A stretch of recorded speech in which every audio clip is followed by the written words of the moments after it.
భూజనులందరినీ ఏలుచున్న మహాబలవంతుడైన దేవుడు, సకల జీవులను పోషిస్తున్న ఆ మహాదేవునికి ఘనతా మహిమలు చెల్లిస్తూ మీ అందరికీ నా శుభములు. ఈ రోజు మన వాక్య ధ్యానం యోహాను సువార్త 8వ అధ్యాయం 33 నుంచి 36 వచనాల వరకు. నిన్నటి ధ్యానంలో 31 నుంచి 32 వచనాల ద్వారా యేసుక్రీస్తు ప్రభువారు, మీరు నా వాక్యమందు నిలిచిన వారైతే నిజముగా నాకు శిష్యులయుండి సత్యమును గ్రహించెదరు, అప్పుడు సత్యం మిమ్మల్ని స్వతంత్రులుగా చేయును అని చెప్పిన విషయాన్ని ధ్యానం చేశాం.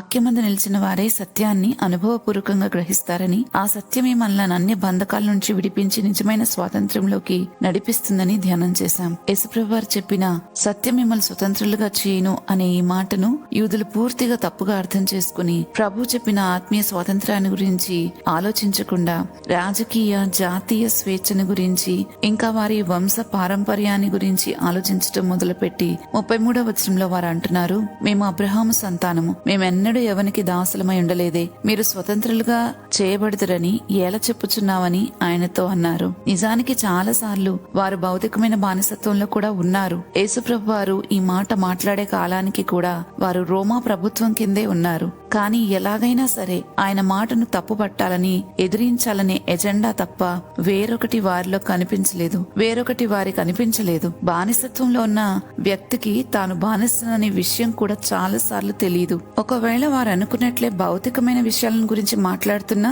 యేసుప్రభు వారు మాట్లాడుతుంది రైట్ అనే అనుకోవాలి. అసలు యేసుప్రభు వారు ఇక్కడ ఆత్మ సంబంధమైన సంగతిని మాట్లాడుతున్నారు. కానీ వారు ఏ విషయంతో పోల్చినా ఆయనను తప్పు పట్టాలనే ఉద్దేశమే తప్ప వారిలో సత్యాన్ని గ్రహించాలి అనే ఆలోచన కొంచెమైనా లేనట్లుగా మనకు అనిపిస్తుంది. మనలో చాలా మంది కూడా ఇలాగే ఉంటాం.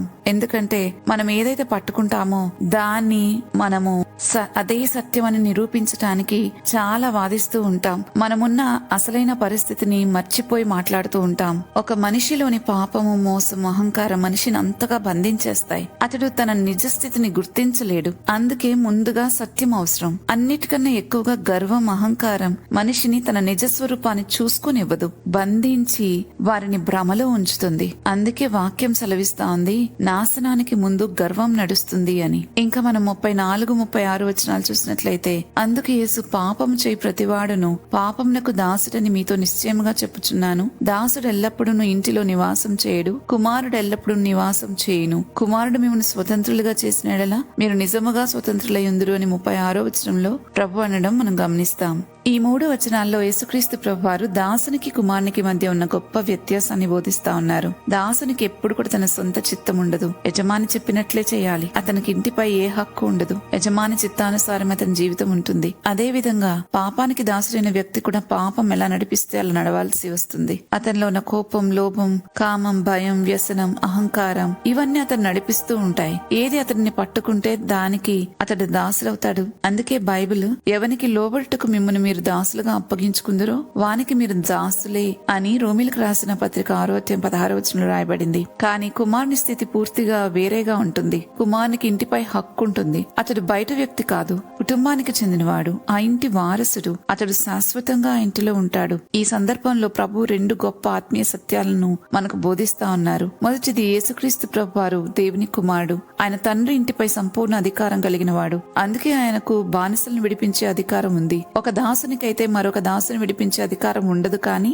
ఇంటిలోని కుమారునికైతే అధికారం ఉంటుంది. అందుకే ప్రభువు, కుమారుడు మిమ్మల్ని స్వతంత్రులుగా చేసినడలా మీరు నిజముగా స్వతంత్రులయ్యుందురు అని చెప్పారు. ఆయన ఇచ్చే స్వాతంత్రం తాత్కాలికమైనది కాదు, నిజమైనది, సంపూర్ణమైనది, నిత్యమైనది. ఇక 2వ సంగతి, ప్రభు మనల్ని కేవలం పాపపు దాస్యం నుంచి విడుదల చేయటం మాత్రమే కాదు గాని కుమారుల స్థానంలోనికి తీసుకుని వెళ్లాలని ఆయన ఎంతో ఇష్టపడుతున్నారు. ఆయన ఉద్దేశం బానిసలను స్వతంత్రులు చేయడం మాత్రమే కాదు, వారిని దేవుని కుటుంబ సభ్యులుగా చేసి సన్స్ అండ్ డాటర్స్ గా చేయడం. అందుకే తర్వాత అపోస్తులైన పౌలు రాస్తున్నాడు, మీరు మరలా భయపెట్టుకు దాస్యపు ఆత్మను పొందలేదు, దత్తపుత్ర ఆత్మను పొందితిరి అని రోమిలకు రాసిన పత్రిక 8వ అధ్యాయం 15వ వచనంలో. అలాగే నువ్వు ఇక దాసుడవు కావు, కుమారుడవు అని గలతీలకు రాసిన పత్రిక 4వ అధ్యాయం 7వ వచనంలో కూడా పౌలు రాస్తా ఉన్నాడు. కాబట్టి యేసుప్రభు ఇచ్చే రక్షణ కేవలం దాస్యం నుంచి విముక్తి చేయడం మాత్రమే కాదు గాని, మనల్ని అందులో నుంచి విడిపించడం మాత్రమే కాదు గాని, దేవుని కుటుంబస్తులుగా మనల్ని చేసి తనతో జీవింపచేయడం.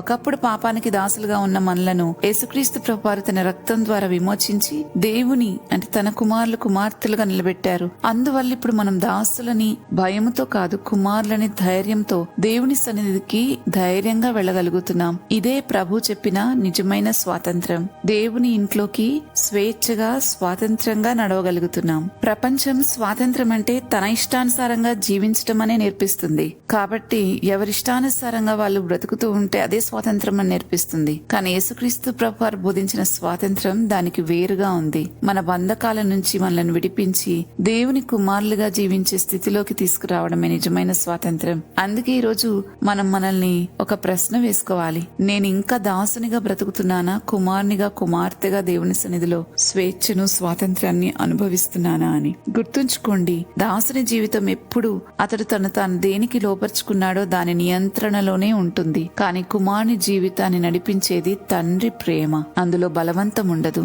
అందులో ఎంతో స్వేచ్ఛ ఉంటుంది. కుమారునికైతే వారసత్వపు హక్కులు ఉంటాయి. క్రీస్తు మన కొరకు సంపాదించిన వాటన్నిటిపైన మనకు హక్కు ఉంది. మరి ఇంకా ఎందుకు మనం ఆలస్యం చేయాలి స్వతంత్రులం అవడానికి? ప్రార్థించుకుందామా?